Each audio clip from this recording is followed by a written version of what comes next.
so that when human life is devalued, that in the eyes of man you are unworthy of the gift of life, then it is easy for another human being to take the life of another human being that he or she has devalued. Black life in America is devalued. Hispanic life is devalued. Even poor white life is devalued. There's a way that I have to behave. I'm free, but I'm not free to rob you of yours.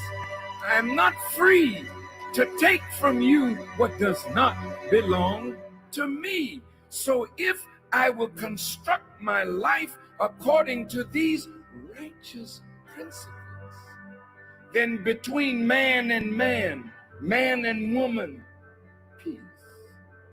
Between race and race, peace. Between rich and poor, peace. We have our beautiful Mexican family. This once was theirs. So you can't say to them they are aliens. That's a horrible word to use for former owners. I see my indigenous family here. Many tribes, but they're really one great nation of people that now must be reunited with themselves. So it's their time now, as well as ours, that God would intervene in our affairs and bring the bottom rail to the top.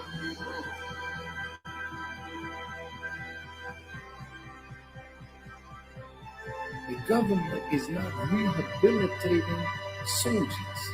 When they send you away to kill. When you come home, they gotta reconstitute you for civilian life again. Make sure you have a job so you can take care of your family, but they're not doing it.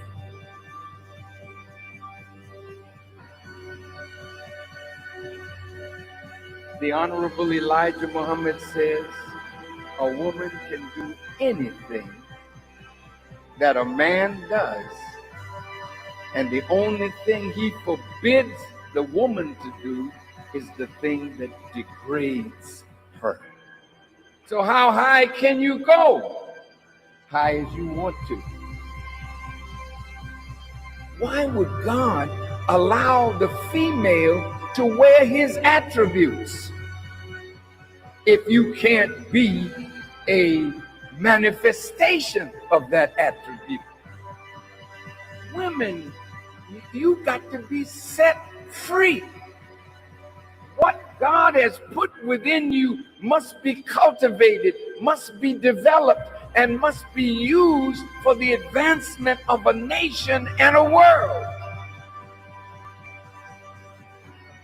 I said to myself, Mr. President, why the hell don't you go to the wicked police department? Why the hell don't you stand up and tell them that your killing of black youth and brown youth is not gonna hold no more? Why don't you stand up?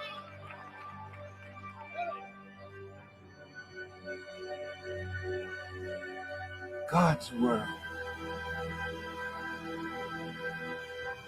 is in need of a truth that will set up a government where everybody can live in peace, under real freedom, real justice, and real equality.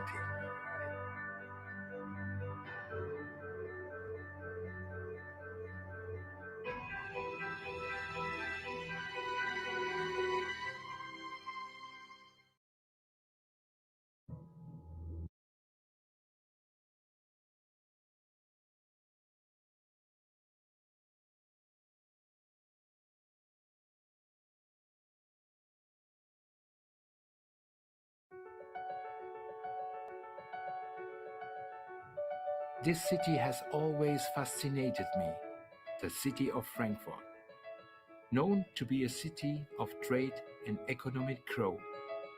As a kid, I was amazed by handing over a piece of paper for ice cream, toys, and candy. Handing over such a paper and receiving a toy racetrack in return, I just could not believe it. Where could I get this magic paper?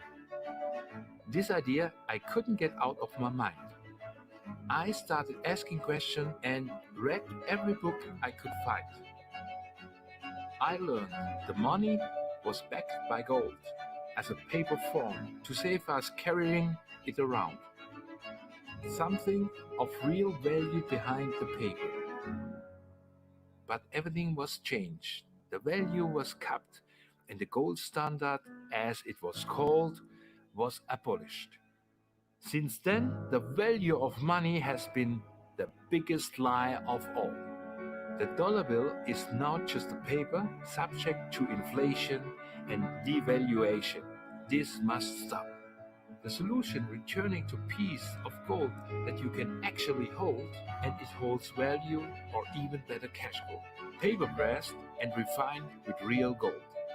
A masterpiece solution, a forgery-proof, totally digital cryptocurrency. Here I am in the city of money, but not as a banker or a gold dealer. The Frankfurter Book Fair has invited me to read from my books that will help the world believe in gold again. Think Big will help show people how to be successful.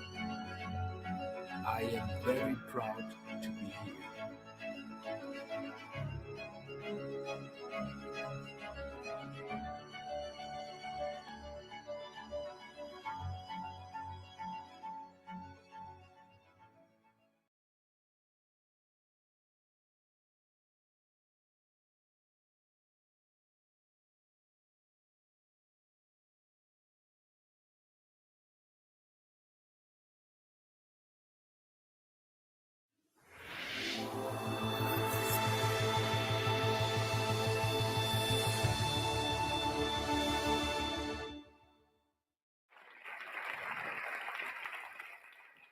Can I ask you to close your eyes?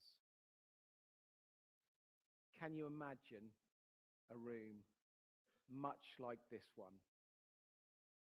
It's filled with all the people that are important to you. At the front of the room is one of the most important people. In the center is a beautiful wooden box. You see, what you're imagining is your own funeral. And that person at the front of the room is about to read your eulogy. What would you want them to say?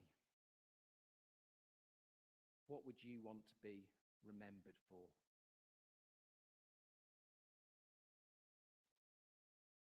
Well, if it were my funeral, I'd like to think it would sound something like this.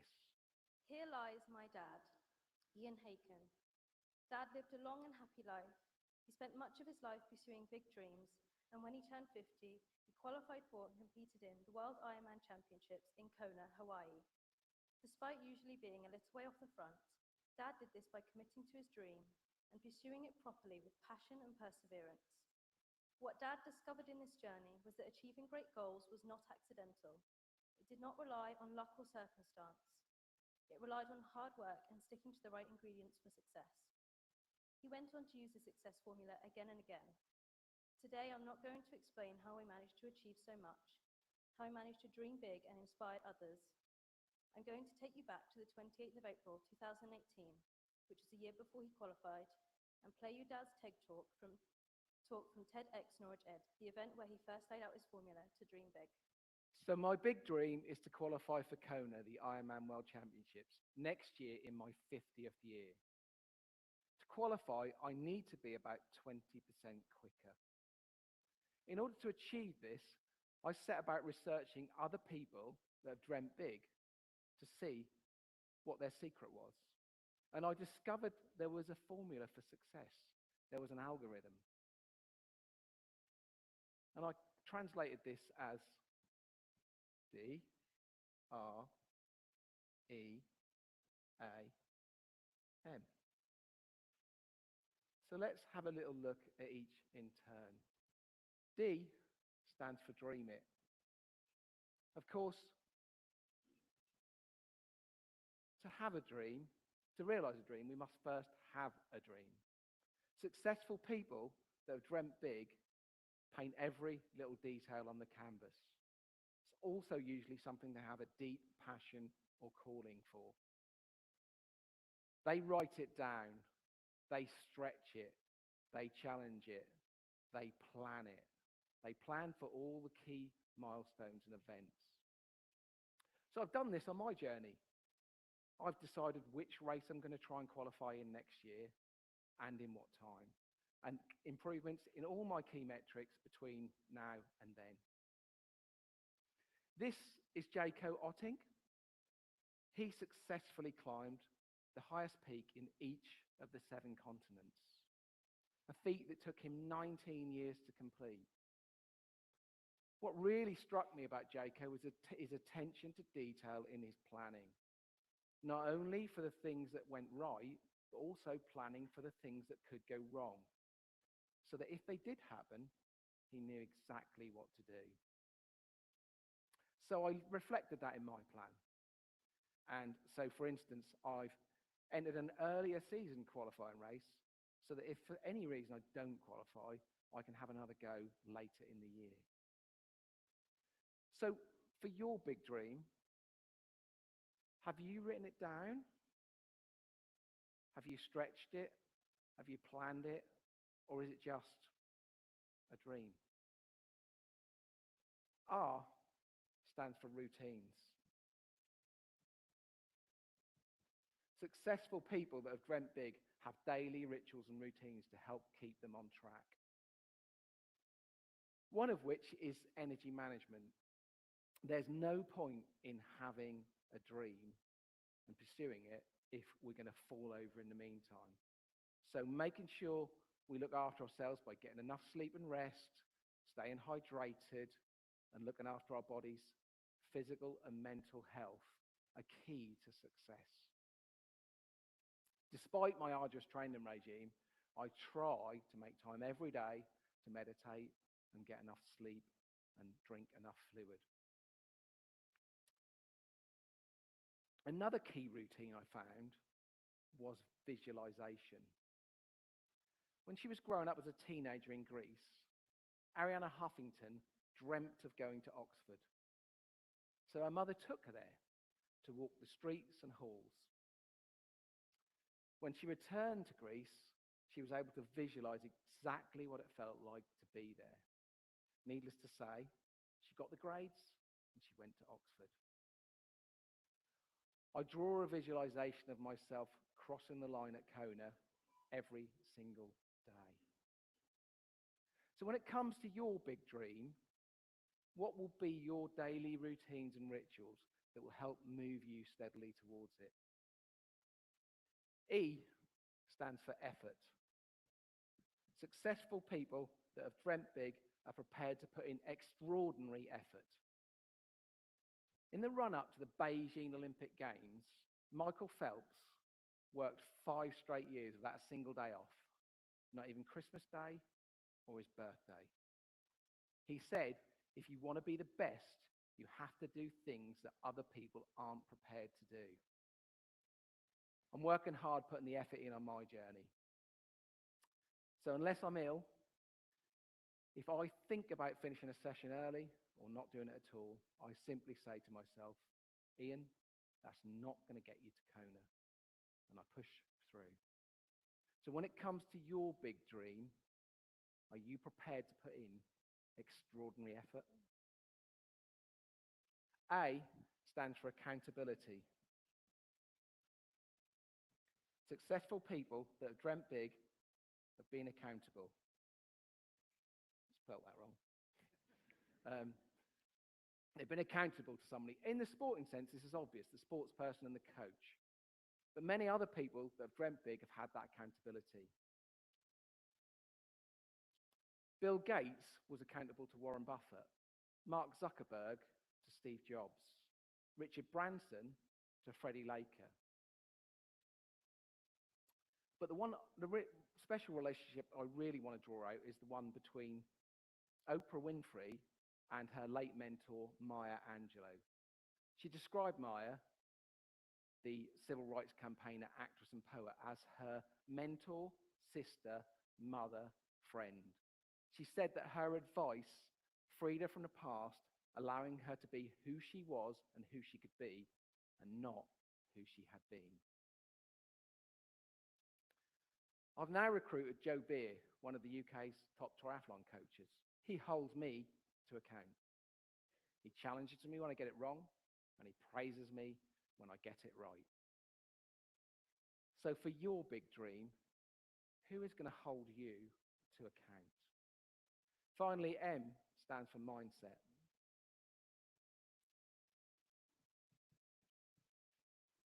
Enid Blyton, Thomas Edison, and Colonel Sanders have one great thing in common. They all failed over 1,000 times. Blyton is said to have had over 1,000 books rejected by publishers. Edison failed to produce the light bulb over 1,000 times. And Colonel Sanders went all over America trying to find someone that would take his secret chicken recipe, and was eventually successful in the 1,010th visit. Successful people that have dreamt big are prepared to overcome failure and setbacks. But of course, this is not the only part of mindset. We need to adopt a positive mindset towards our dream.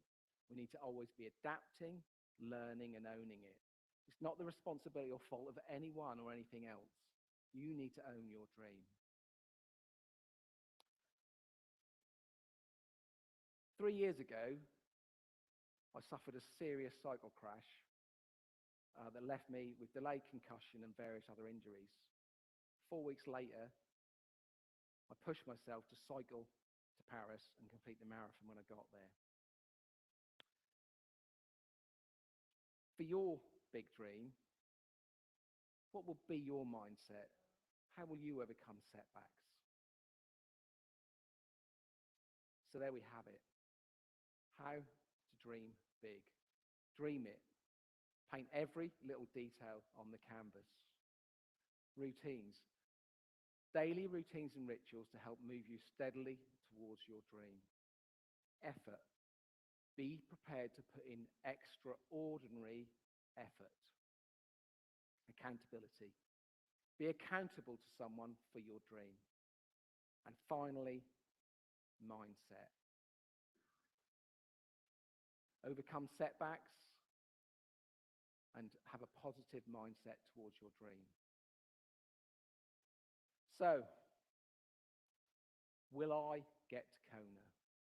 And will you achieve your big dream, whatever that might be? Well, I'd like to think that by following this plan, we have the best chance of success. We'll get much further by dreaming than not dreaming at all. Thank you.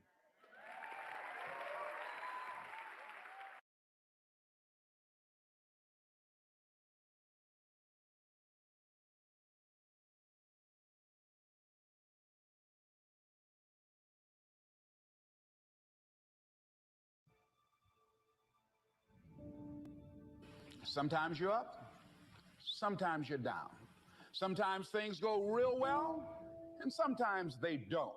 Sometimes you're happy, and sometimes you're sad. Now that's that thing called life. When what you believe infiltrates behavior, the process gives you foundation. The process, that's what I'm after.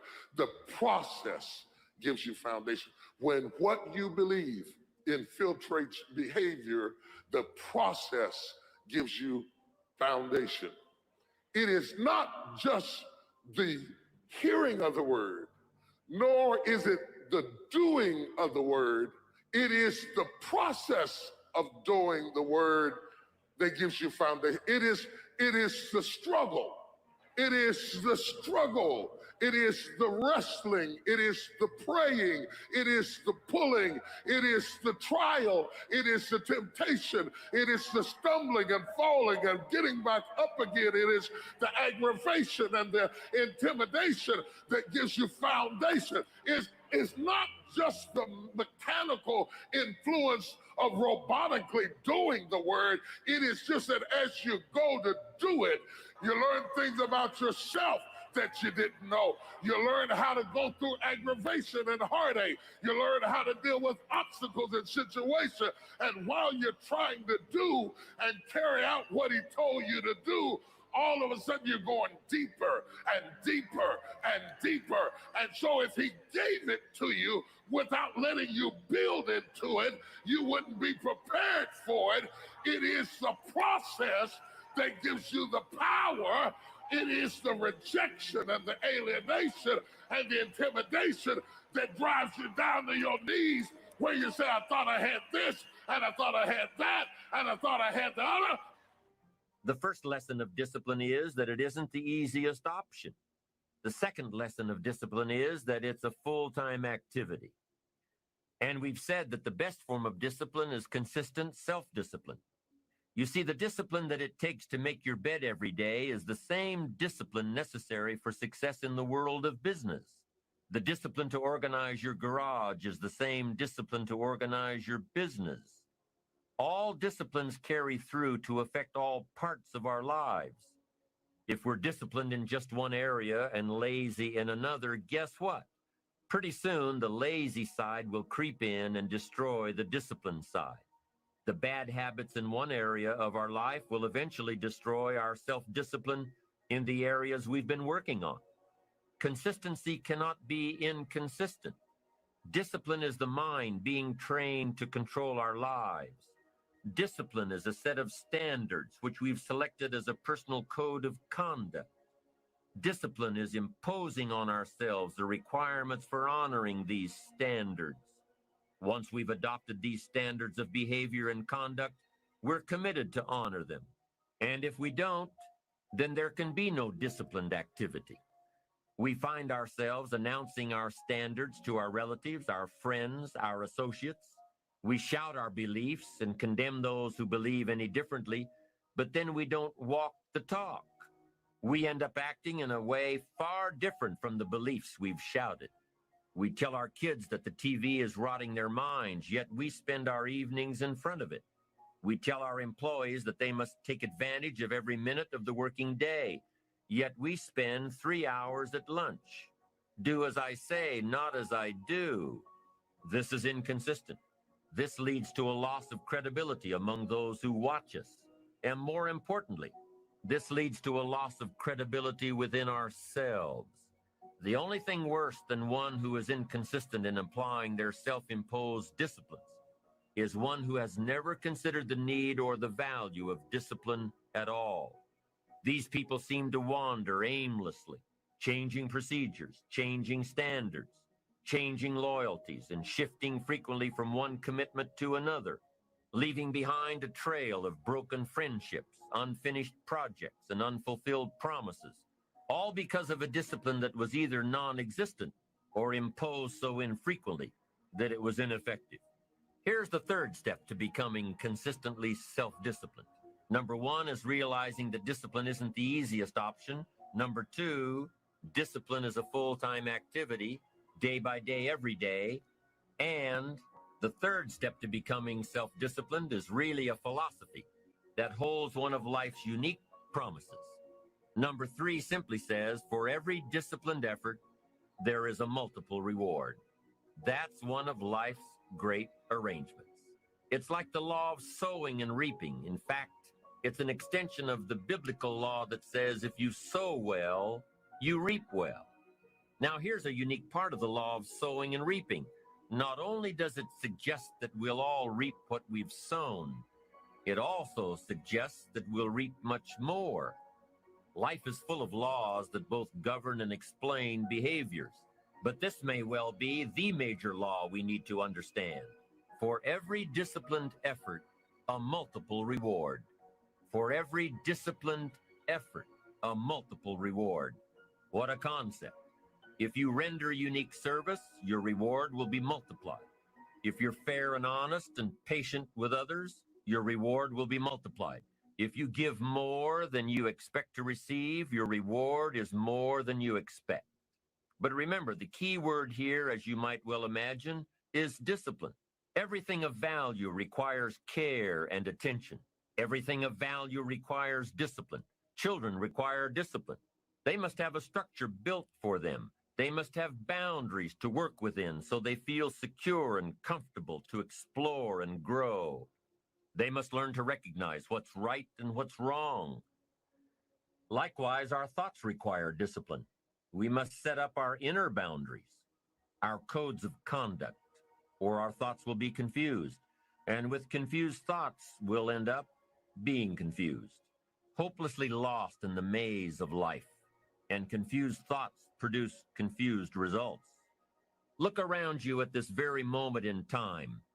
What might you be doing that needs attention? Perhaps you're listening to this program as you drive along in traffic, blowing your horn at someone ahead of you who isn't driving at the speed you'd like to.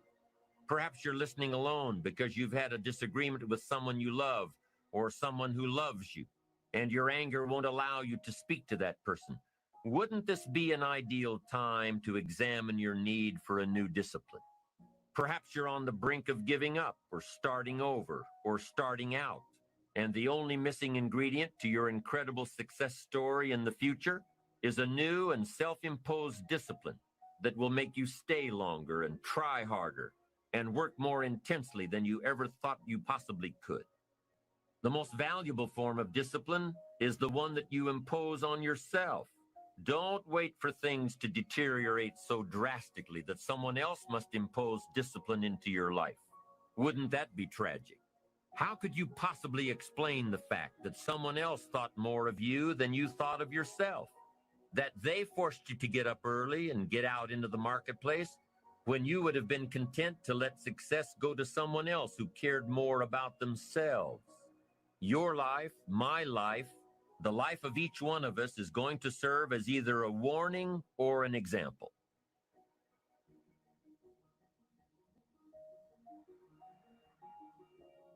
Doing is digging. Doing is digging. He said, when you do the word, you are like the man who dug down to the rock.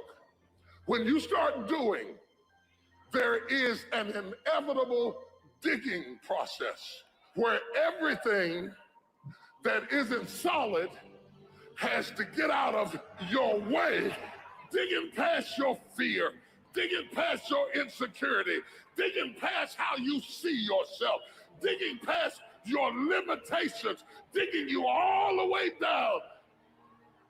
He's gonna dig. He's gonna dig. He's gonna keep on digging. He's gonna keep on digging.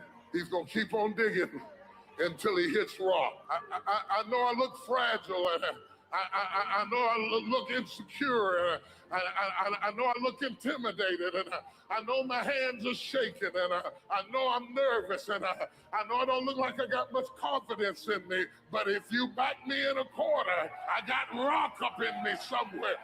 Yes, the discipline of doing says there is no shortcut to excellence.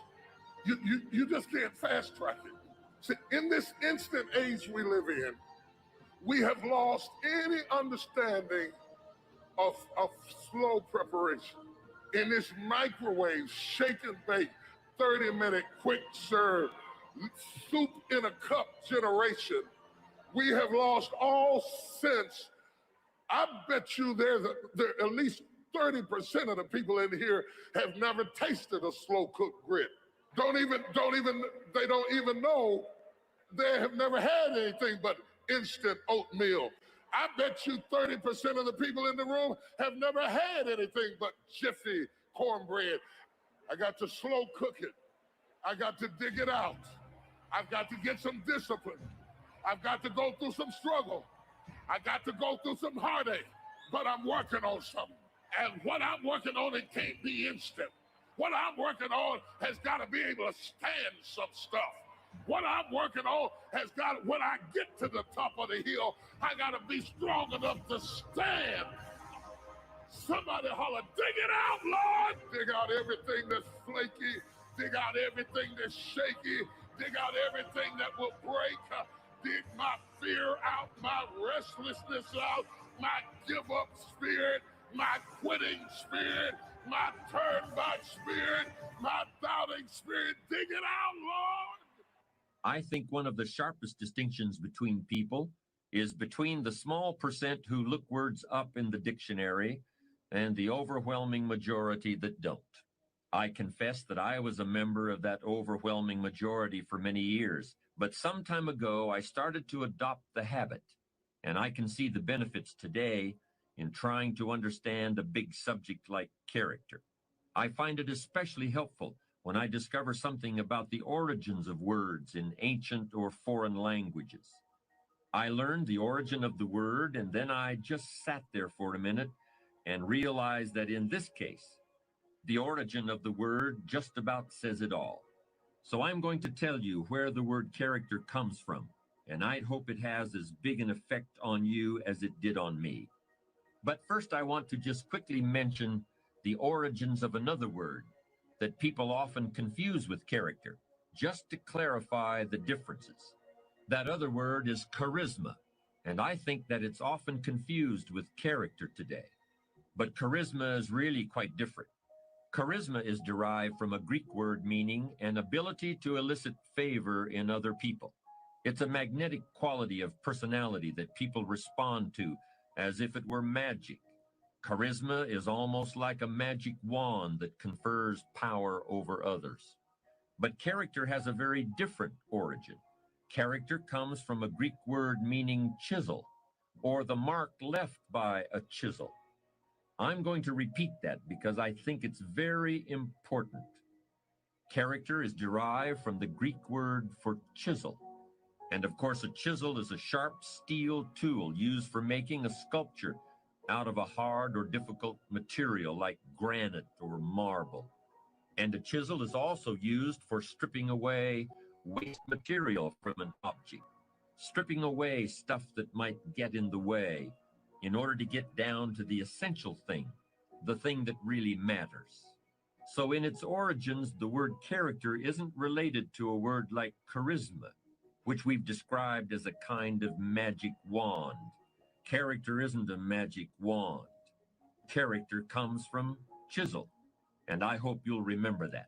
You've got to chisel your character out of the raw material of yourself, just like a sculptor has to create a statue. The raw material is always there. Everything that happens to you, good or bad, is an opportunity for building your character. Let me point out another important distinction between character and charisma. You may have noticed it already. In both its definition and its derivation, character doesn't refer to other people. It doesn't refer to having power over other people or getting other people to follow you or gaining favor with other people. Character is something that you have and that you are. You could be marooned on a desert island and your character would still be important. In fact, it would likely be very important in that situation. But charisma wouldn't do you any good at all.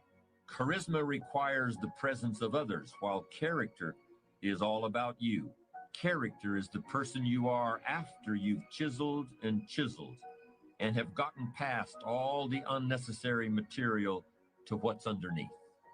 But since we're usually surrounded by other people, let me be a little more specific about how the differences between a charismatic person and a person with character can play out in the real world, particularly in leadership situations. Here are 4 sets of circumstances that can easily occur.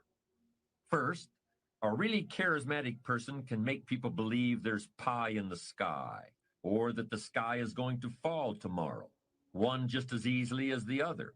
By creating these expectations, charismatic individuals can indeed energize and inspire others, or terrify and demotivate them. until the overblown scenarios are proven false and the charisma runs out. But a person of character doesn't need to be anyone's Pied Piper and isn't comfortable in that role. Instead, he or she looks within for the true source of inspiration and energy. Second, a charismatic person can inspire devoted or even fanatical loyalty, but this can all too easily turn into an unconscious sense of dependency, and that can make matters difficult when the leader is no longer available. Like a charismatic coach, effective during the glory years, but when he leaves the organization, there is a sense of abandonment, and the team may never achieve anything like its prior success. Powerful personalities often resist delegating authority, but it's an attitude of character for a leader to refrain from making himself or herself the indispensable heart and soul of an organization.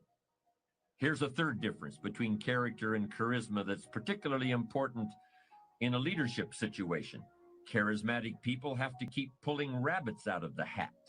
The magic of their presence has got to keep expressing itself, or people might start wondering where it went. Worse yet, they might start getting bored. During the Second World War, Dwight Eisenhower was picked to command the Allied forces in Europe, not because he was an exciting leader with a sense of high drama, but precisely because he wasn't. There were plenty of charismatic individuals around, such as Churchill, Montgomery, de Gaulle, and Patton. What was needed was somebody with toughness, stamina, and ability to manage people. Just before the Normandy invasion in 1944, Eisenhower met with a group of officers who would be going into battle. He stretched out a piece of string on a table and pulled it a few inches with his finger. An army is like this piece of string, he said. If you try to push it from behind, it just tangles and doubles back on itself. Soldiers have to be led from the front, not pushed from behind. Eisenhower may not have been colorful, but he could definitely get his point across in a way anyone could understand. He had character in the true sense. One of the biggest pitfalls for a charismatic leader comes straight from his or her ability to inspire love and devotion. And this is the last point I want to make. In order to bask in the warm glow of a leader's approval, people may become reluctant to voice disagreements. There are people who become isolated because subordinates are afraid of them. But the same isolation can occur as a result of misplaced affection. People of character are usually well loved by everyone around them, but they make it clear that their own first love is for the truth, even if it hurts. Character and charisma are topics that have been defined and debated for thousands of years. And I want to close this discussion with a comparison between two historical personalities. Alexander the Great was undoubtedly the most charismatic leader who ever lived. He lived only to the age of 33, but he personally led his armies into one victorious battle after another. First in Greece, then Persia, then Egypt, and finally India. It wasn't always easy, however. Alexander's willingness to put himself in danger, his gift for oratory, and his genius as a military tactician inspired fanatical loyalty from his troops. But even they grew weary after years of constant warfare. More than once, they threatened to mutiny and return to Greece. But until they reached the malaria-ridden jungles of India, Alexander was always able to rally them for one more battle. He believed that he was a god, and that his wars of conquest demonstrated his divine power to the rest of the world. When he died in the ancient city of Babylon, his body was transported across the desert to Egypt in a golden hearse drawn by scores of horses. Yet no one worships Alexander today. No one is impressed by all the cities he named after himself, or by the city he named after his horse, or by the palace he built and filled with huge pieces of furniture so that people would think he was a giant. In fact, Alexander's influence began to evaporate soon after his death. The remains of his empire were fought over by his generals and new conquerors soon took his place. 300 years after Alexander, Jesus Christ began to preach. Instead of an army, he had 12 men. Others tried to say he was a god, but he never said so himself. He didn't own a horse. He never founded a city. And when he died, there was no golden hearse. Yet the force of his character has endured and grown, while the most charismatic leader who ever lived is of little interest to anyone except historians. Because character is what's left after charisma is gone. I'd like to elaborate a bit on a comparison I made earlier about how creating your character is like an artist creating a sculpture.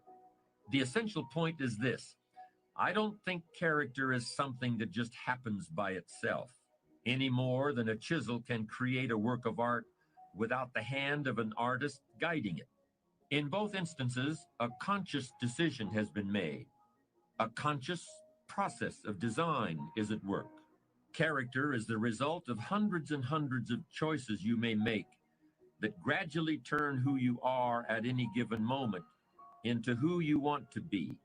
If that decision-making process is not present, you'll still be somebody. You'll still be alive, but may have a personality rather than a character. And to me, that's something very different.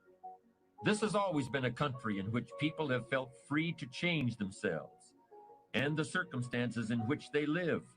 In this regard, I happen to come across some interesting facts about the 19th century settlers who crossed the plains in covered wagons. For the most part, these people were neither recent arrivals on our shores, nor were they facing any special economic difficulties. Instead, they were shopkeepers, farmers, and tradesmen who simply decided to make some big changes in their lives in the hope of finding something better, despite all the dangers and uncertainties.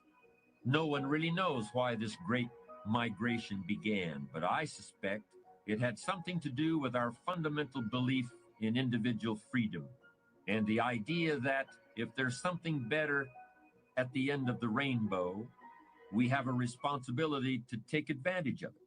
That's the basis for our discussion of character in this program. Character isn't something you were born with and can't change like your fingerprints. It's something you weren't born with and that you must take responsibility for making. You may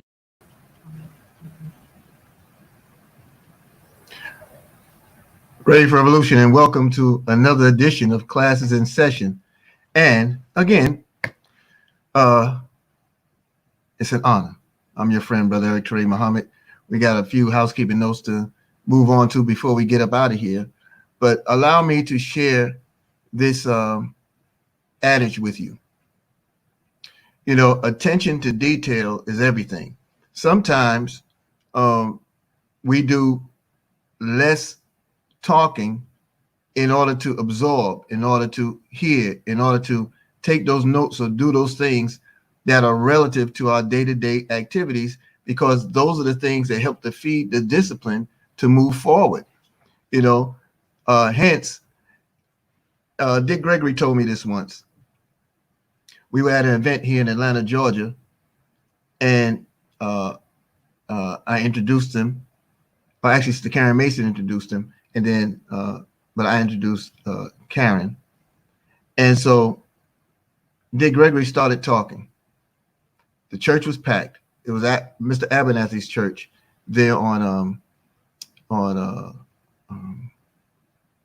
Wheat Street Baptist Church. And so we're at the church. Place is burning up. I mean, the heat in there was rough, but Dick Gregory got to talking. You can't hear me? Can anyone hear me? Brother Carlito, looks like everyone else can hear me. Okay, thank you. So the Dick Gregory was speaking, and he started speaking, and he was very low in volume, and people in the balcony and people in the back were saying, "I can't hear you. speak up. And every time they yelled, speak up, he got lower in volume. And he continued to do that until they got quiet to listen. And he said, you see, y'all screaming how you can't hear me.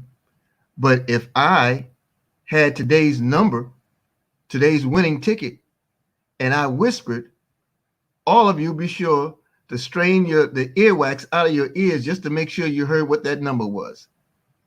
He said, and he talked about detail and talked about getting past the sensation of being in a place as opposed to being in the space. It was a very interesting concept. So my only point in it is I had no control over the audio in the first presentation of Mr. Ian. But we can read and we can listen a little harder and we can pull out of and extract out of it what we need.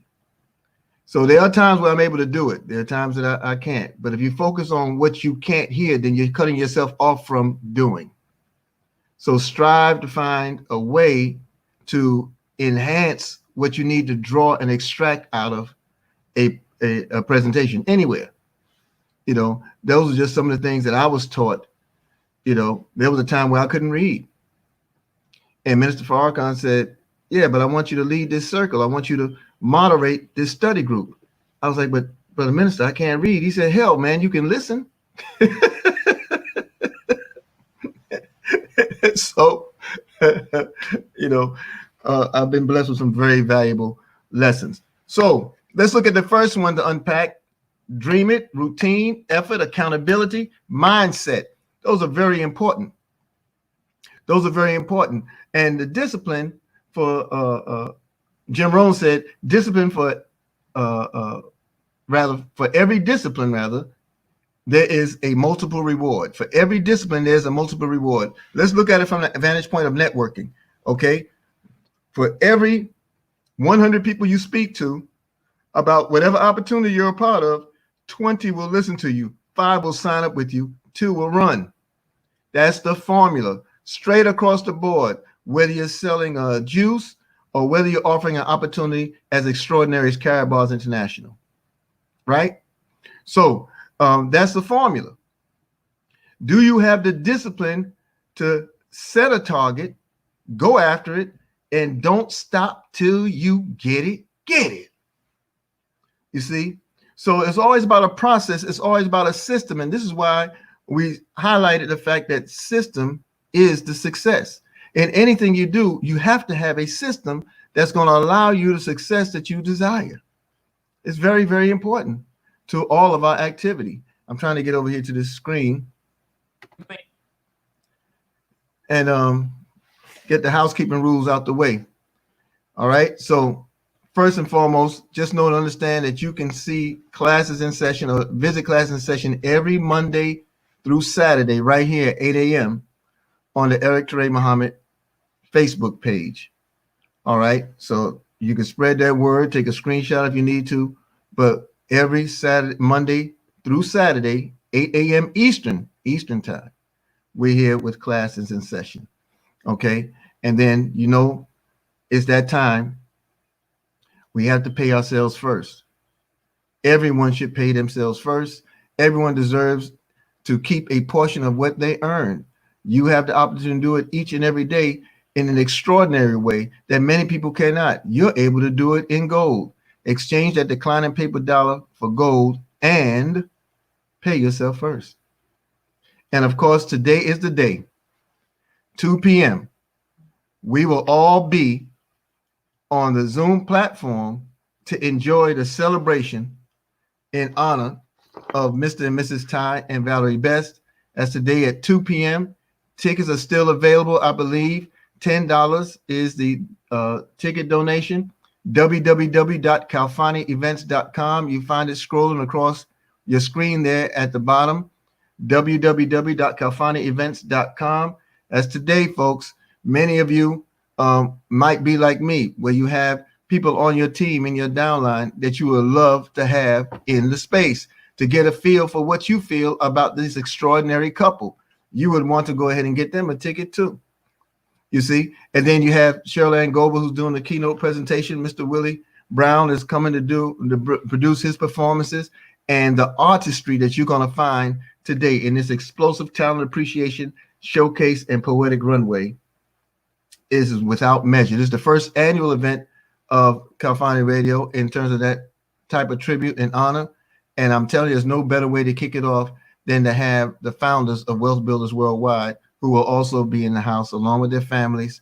And Ms. Cheryl Ann Goble will be doing a presentation. So please, by all means, you want to be there. Now, for all of you who had joined me yesterday, and I'll tell you, I really appreciated the fun we had on LinkedIn with the LinkedIn community there. We had a few hundred in attendance. It was, well, actually, facts, 551. It was sensational. We had a good time. Of course, I made that presentation available on my YouTube channel, Eric Teray Muhammad, and of course, it's posted a little bit everywhere.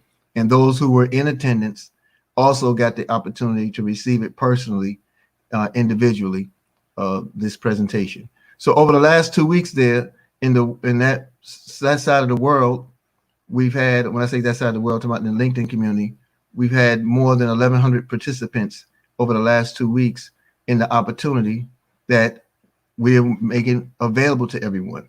And this is what we're talking about. This whole of the week, we dealt with our opportunity, the Power Network, and we opened up with the Power Network with Eric Worre. You know, very strong interview from Larry King. It was very good. It was very good. There were a lot of jewels dropped there.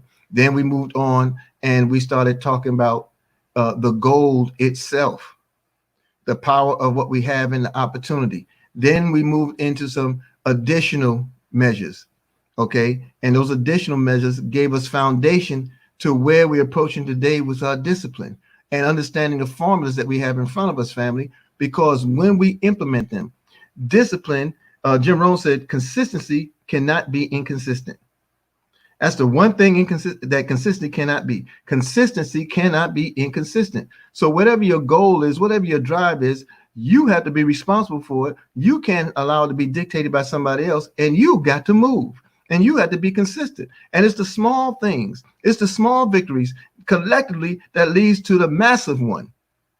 All right. So you always want to position yourself to accomplish a little at a time, but you have to be consistent. Consistent. That consistency will reward you. Whether it's an hour a day, whether it's 2 hours a week, whether it's 3 hours a year, it's the consistency that will yield you the reward based off of your efforts. So you dream it, you have to visualize it, you have to write it. Okay. When we talked about being intentional earlier this week, and I talked to you about how I break down every single word. I went into intentional. I looked up the definition, the sense of purpose. Then I took that sense of purpose and went into the synonyms, meaning those words that have the same meaning, different words but carry the same meaning. And I went to each word, put it on an index card. Index cards I stole from my wife. I admitted it, and I finally confessed to her. Okay, so I'm straight. I beat y'all to it. I told on myself. Okay, and then I took those index cards and I started placing them around the office, around the house, different areas of the home. Okay, they're in some of my books because I have to maintain the focus. I have to maintain the energy. I have to feed the energy. I have to feed the belief. And attitude is a product of belief. You feed your belief, you have a attitude that is ferocious. Your posture is amazing, you know, and you find yourself even in the collective of wealth builders, you'll find that circle getting a little streamlined because you're in your activity. You're in your activity, you know, so it's powerful. It's powerful when we develop it. Having the routine, you got to be consistent. Having the effort, you know, make the effort and be accountable to yourself. It's all about the mindset. You got to make sure you develop the mindset. When Mr. Dalco did his presentation yesterday, oh Lord, what did he call it? I can't I don't remember the title of the presentation. Oh, resistance. Resistance can be your friend. Okay. He talked about 5 F's. They came up with 6. I don't remember them all, but he had family, friends, the F's that will help you fail in your business, that will not even get you off the ground. Family, friends, food, fashion. Fear was one that someone else introduced. I can't remember what the 5th one of his was. I'm gonna go back to that stream.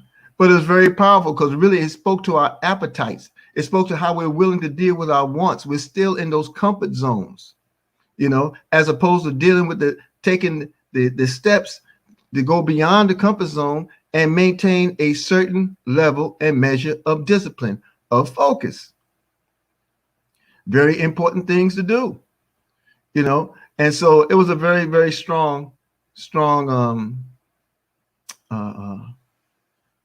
presentation from him yesterday. I'm sorry, what's that, Sister Deb? Oh, 6 ways from being broke. Right. Yeah. Yep. So I'm going to go back to that stream, but it was very strong. It was very strong. Family, a lot of you, speaking of streams, had to go there. A lot of us are very good, very strong with our live streaming. And all of us who do it, rather, are. But share your link. Remember to include your link on how people can find you in the opportunity. Announce that you're coming. Then do it. You know, announce that you're coming. Do individual invites in your connections, whether it be on LinkedIn or Instagram or Twitter or Facebook, wherever you are. You know, share an invitation. Hey, I'll be doing so-and-so at 5 o'clock. You see? And then be there. And then what do? You make them aware of the next event. Just like we had this program here, we make you aware of each event, right? At 10:45, we have the power call on our station, www.goldrods.info. That is our event platform. That's our event platform. And we are there Monday through Saturday, 10:45 a.m. Eastern. Okay? We are right there. And then at 12 noon and 9 p.m., we have the presentations, the live event presentations that we encourage everyone to be a part of, because the way to change the nature of our experiences is to change the nature of our thoughts. So we encourage people to embrace a system that will reward them. All right? We encourage people to embrace a system that will reward them. And so, closing on some of these points, understand that a system saves you time, energy, and money. That's what a system does for yourself. It does for you. It helps you to save yourself time, energy, and money. Okay? Because when you follow that which is duplicatable, you can achieve. It's a fact. I mean, you can literally achieve when you find that thing that is duplicatable. All right. So I laid out a couple of bullet points. I'm going to see if I can locate them here so that I can share them with you as we close. Give me 1 second. And I went a little over today, of course, because I thought that all of what was presented was quite necessary. And I do appreciate you allowing us to do that with you, family. Really appreciate it. Okay. So the system is your success. All right. And this is what we mean by it. I think I have it up. Okay. This is what we mean by it.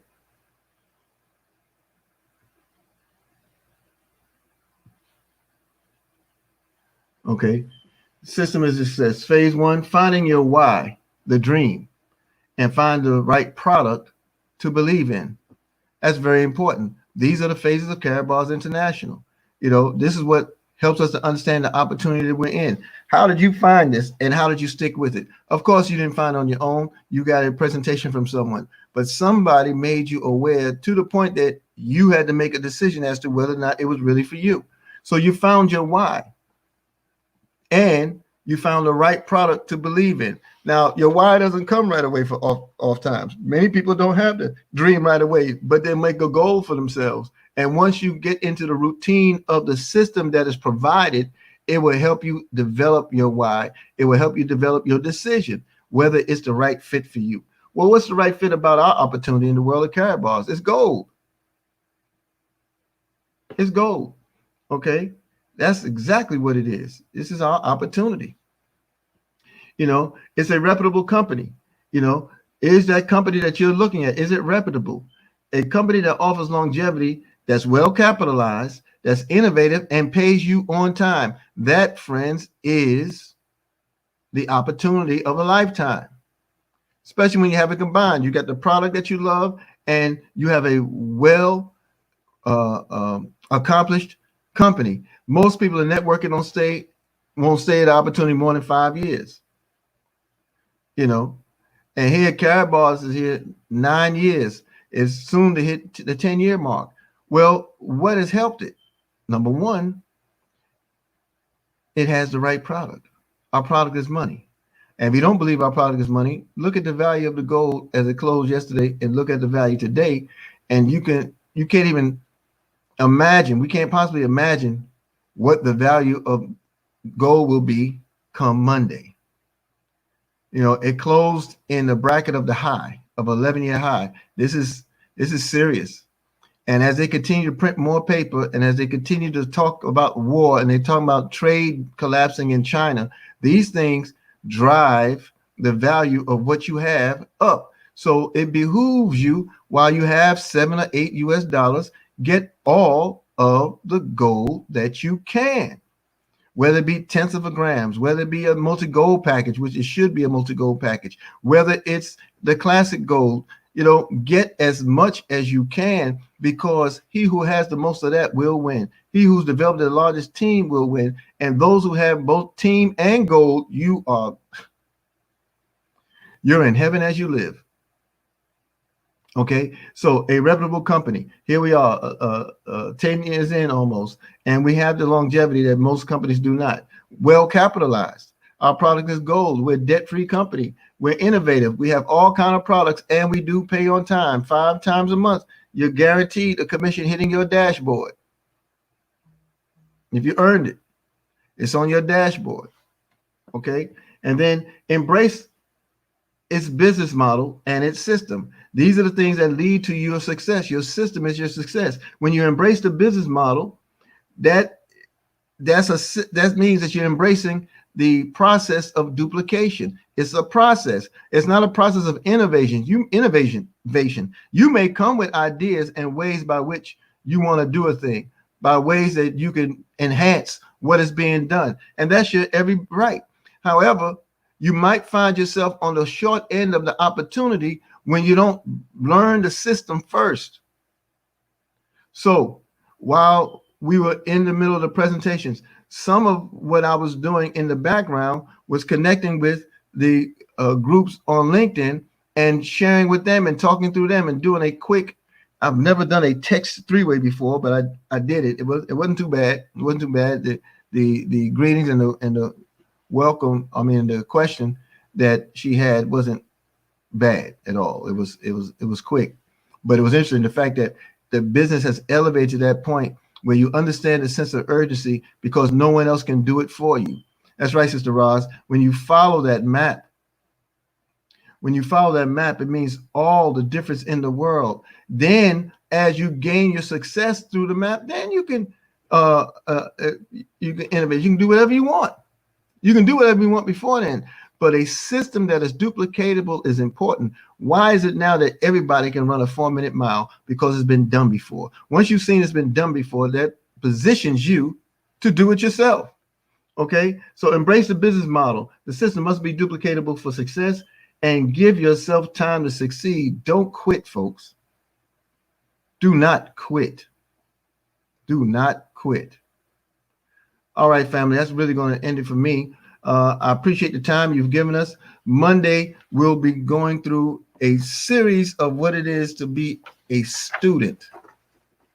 To be a student, to help round out some of the things that we're approaching, and y'all make sure that you're in the space to be. Now, I want you all to screenshot and share it everywhere.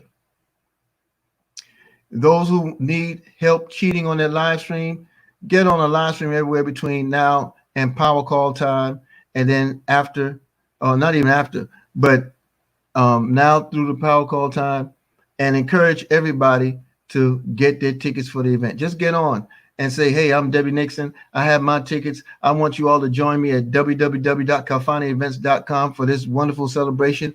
Tickets are only $10. Get yours now and learn more about this opportunity than you could have ever imagined in a lifetime. I mean, I don't know what you would say, but everyone try it. Everybody try it. Let's do some group economics here.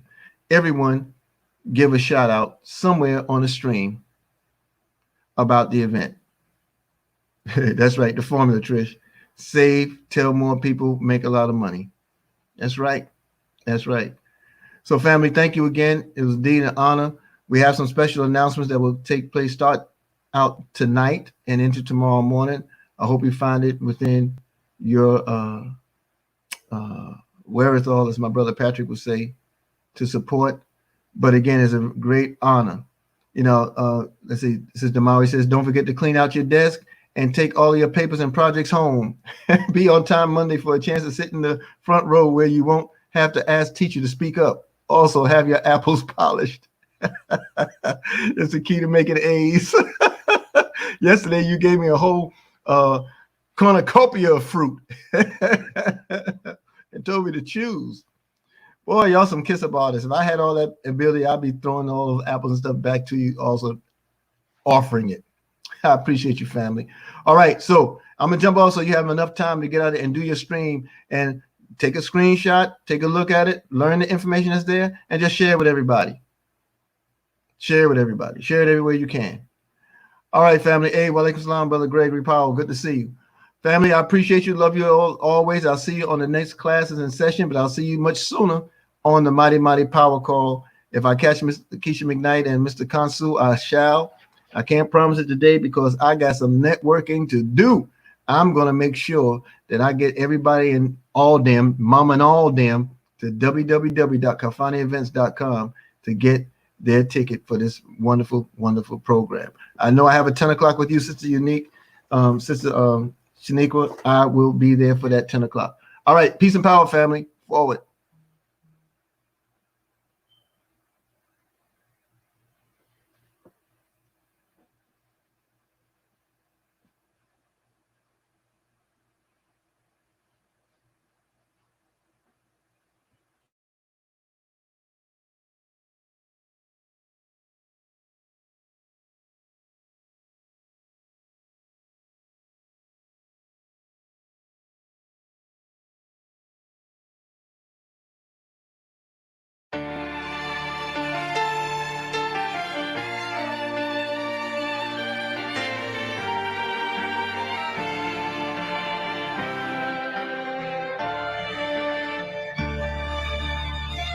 Peace.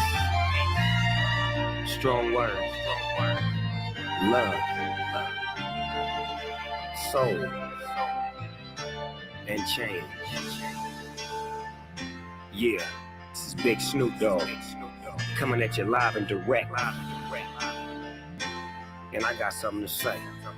You dig? Let's change the world. Divided we fall, but united we stand. Let's change the world. No fights, no wars. Oh, let's learn to love again. Let's change the world. Let's change the world. Let's change the world. Whoa, oh, oh. Let's change the world. Let's change the world. Let's change the world. Let's make hope for the future. Brother, brother, brother. What will you discover if we come together and do it like we never? I'm just sick and tired. I'm fit to light the fire. Now put this on the wire. The devil is a liar. I do this with no hesitation. Meet me at the reservation. Elevating, educating, meditating, concentrating. replenisher, finisher, opposite of sinister. And I do it for the minister. Let's change the world, divided we fall, united we stand. Let's change the world, no fights, no wars, oh, let's learn to love again. Let's change the world, let's change the world, let's change the world. Whoa. Let's change the world, let's change the world, let's change the world. Let's make hope for the future. Somebody need to stop the war. Man, the war ain't overseas, it's at your front door. And I done seen too many brothers shot up on the floor for more than drugs and some colors. And now you call us warlords. But if you can help it, then help it. But you ain't helping us. You so selfish and selfless, you wanna see us breathless and helpless. But I'ma hustle to tussle for all my brothers who struggle. Yeah, we bang the world. Now let's change the world. Let's change the world, divided we fall, united we stand. Let's change the world, no fights, no wars, oh, let's learn to love again. Let's change the world, let's change the world, let's change the world.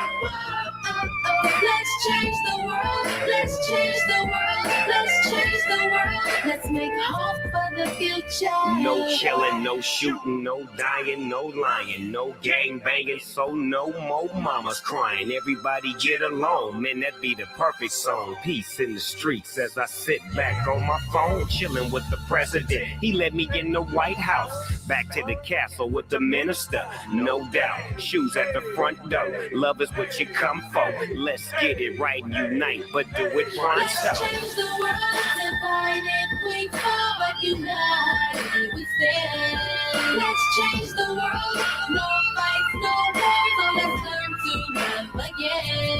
Let's change the world, let's change the world, let's change the world. Whoa. Let's change the world, let's change the world, let's change the world. Let's make hope for the future.